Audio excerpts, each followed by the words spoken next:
Namaste Acharya Addittya Ji. I watch your podcasts and I love the way you explain astrology with spirituality. I have few questions to ask. Can I ask? Sure, Johnny. You can ask your questions. What is the significance of Mercury in relationships? The significance of Mercury is immense when it comes to relationship. This is because Mercury is all about communication. Mercury is all about processing the information and applying logic. And so when in relationship, if you are not able to have a good communication, if you are not able to understand your partner, if you become offensive, if you become doubtful, as they say, doubt is death. So all these things eventually come down to the placement of your Mercury. That is why, in spite of 7th house lord being afflicted or a malefic planet in 7th house, in spite of that, your marriage or your relationship can do well if Mercury and Venus both are well placed. And so Mercury along with Venus are important when it comes to relationship or marriage. What is the connection between Mercury and Rahu? Mercury is the guru of Rahu.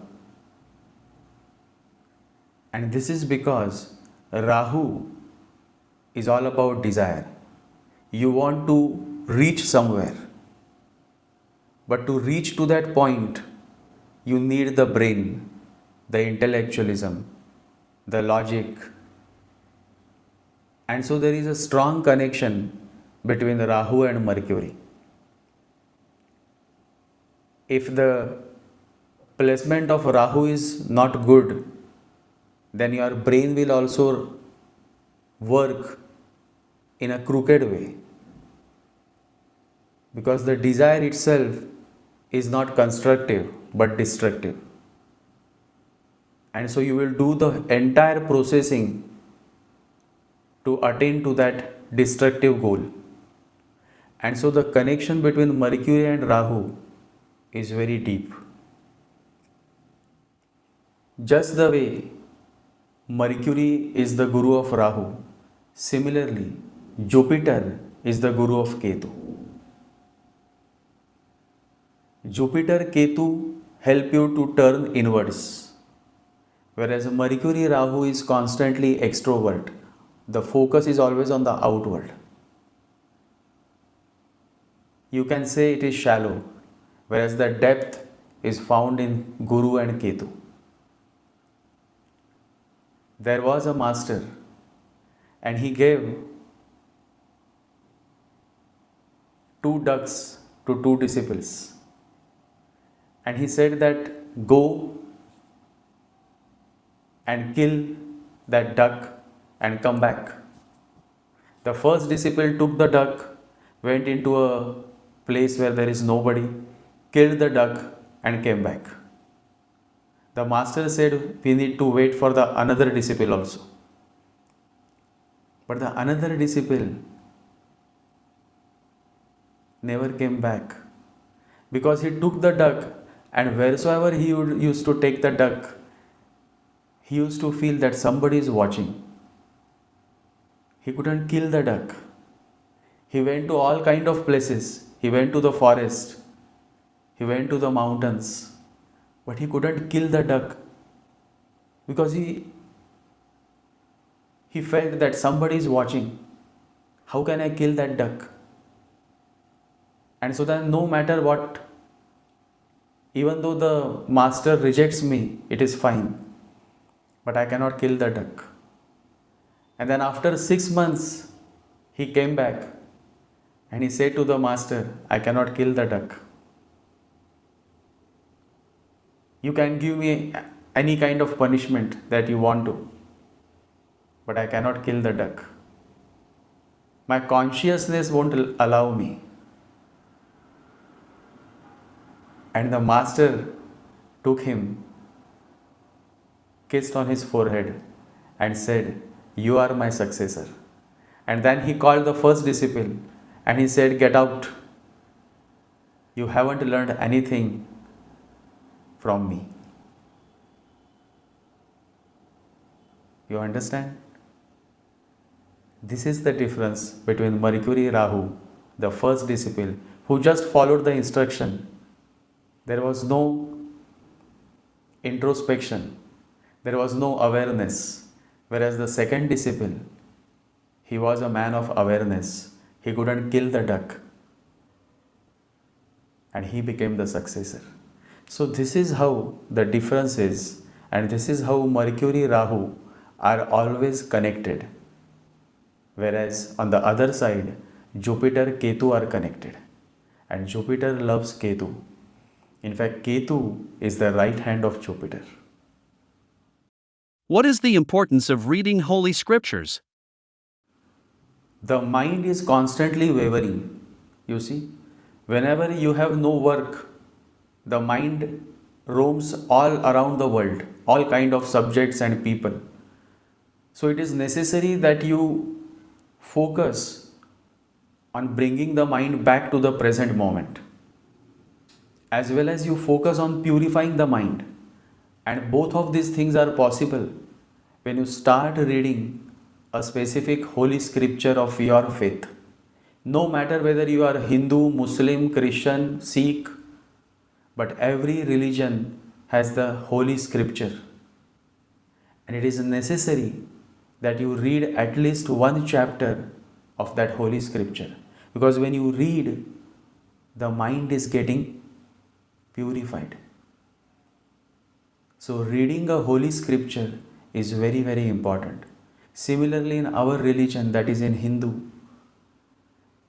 we read Hanuman Chalisa and many other such shlokas and stotras, because it is important for us to focus on purifying the mind. Remember, the mind is like a child.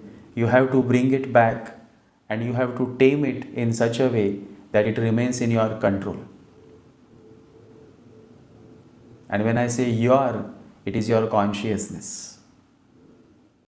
What would you recommend for inner transformation and self-growth?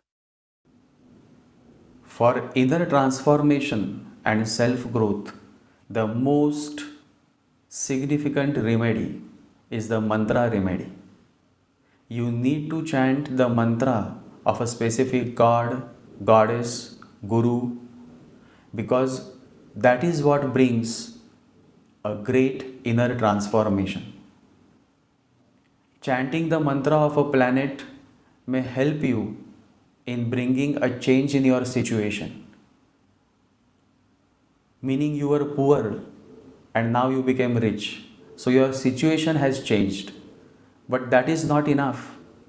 If you remain arrogant, if you remain offensive, if you remain ignorant, then what is the point of having that money?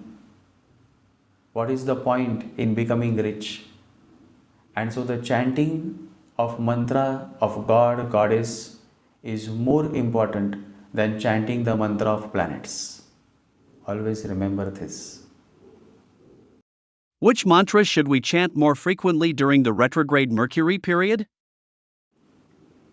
When Mercury goes retrograde, you tend to become more confused, or there is a lot of chaos. So it is necessary that you chant more, and the chanting of Ganesha mantra, Vishnu mantra is always very beneficial. It is necessary that you focus on controlling this wavering mind, and the way to do it is through chanting the Ganesha mantra or the Vishnu mantra. Om Gam Ganapataye Namaha. Om Gam Ganapataye Namaha. Or Om Namo Bhagavate Vasudevaya. Om Namo Bhagavate Vasudevaya. This Vishnu mantra is also very beautiful, soothing and healing by nature. So I would recommend that you start chanting these two mantras more during this retrograde period. Early in the morning for 20 minutes and in the evening for 20 minutes. Always do it in small doses, meaning in 20 to 30 minutes time frame.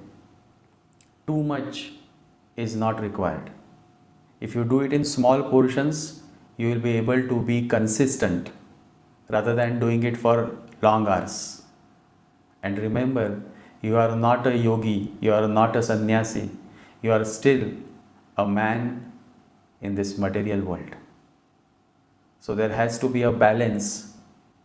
So don't do too much, maintain a balance. What advice you provide for individuals during the retrograde of Mercury? When Mercury is retrograde, you should focus more on your communication. Ensure that you don't let any misunderstandings happen between you and your partner or anybody else as such. Be very loud and clear in your communication. Similarly, be careful while dealing with matters connected to money or finances. And if you are married, then take care of your in-laws. Focus on having a good relation with your in-laws. What are the best remedies during the retrograde of Mercury? The best remedy during retrograde Mercury period is to fast on every Thursdays, Guruvar, from sunrise to sunset. Eat only fruits and drink only water, nothing else.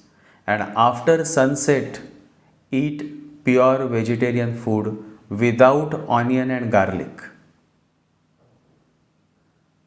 And the second remedy is to feed stray dogs, or if you have a shelter for pets, you can go and serve them by providing them certain things that they require. And the third remedy is to feed the birds. Whenever you feed pigeons, feed them outside your house, because pigeons make the whole space very dirty.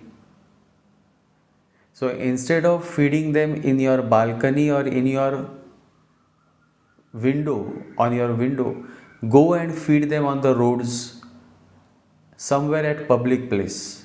But don't feed pigeons inside your house, in your balcony or likewise. How does a difficult placement of Rahu impact one's desires? A difficult placement of Rahu signify low quality of desires, such as the person is more lustful, more greedy, more ignorant.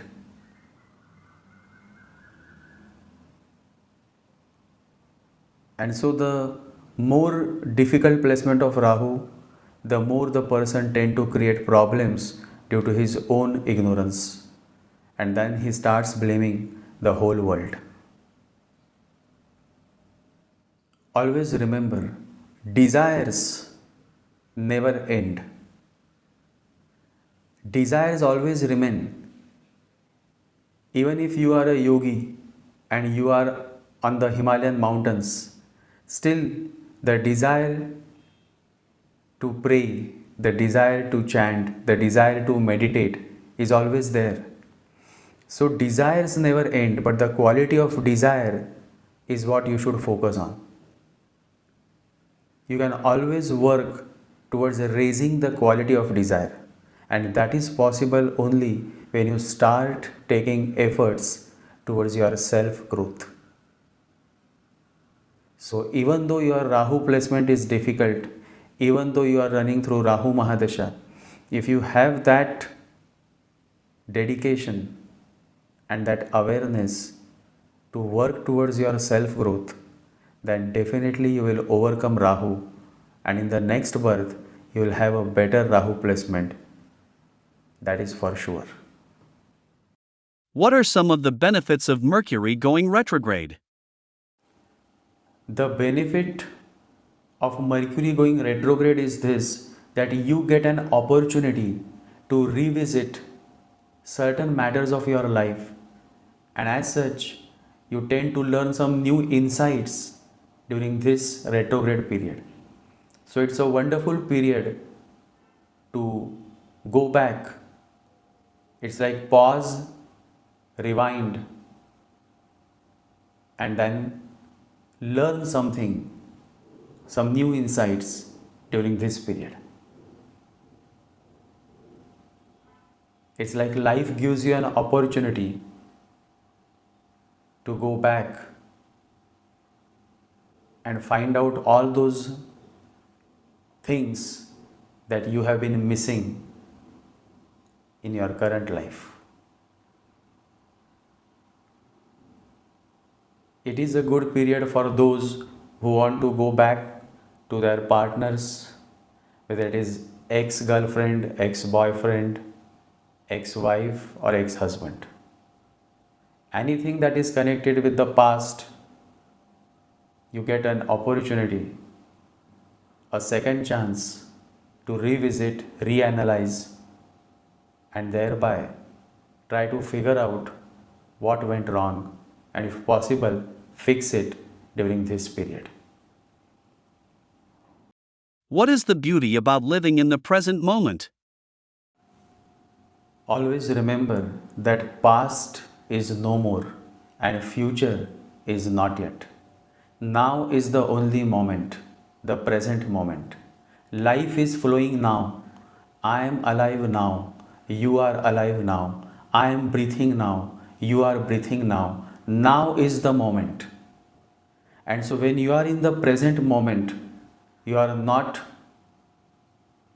worried about your future and neither you regret about your past, because you are here and now 100%.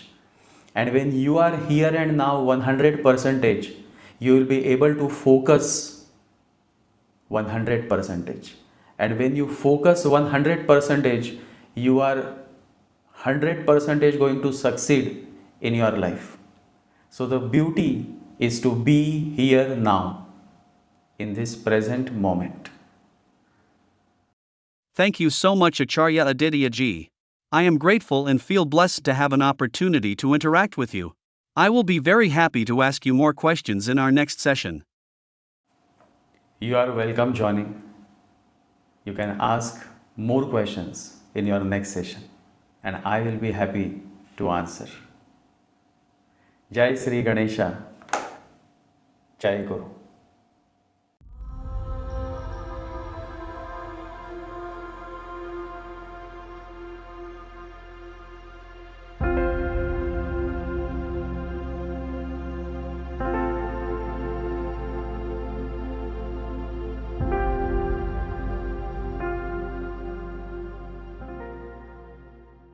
Om Gam Ganapataye Namaha. Om Gam Ganapataye Namaha. Om Gam Ganapataye Namaha.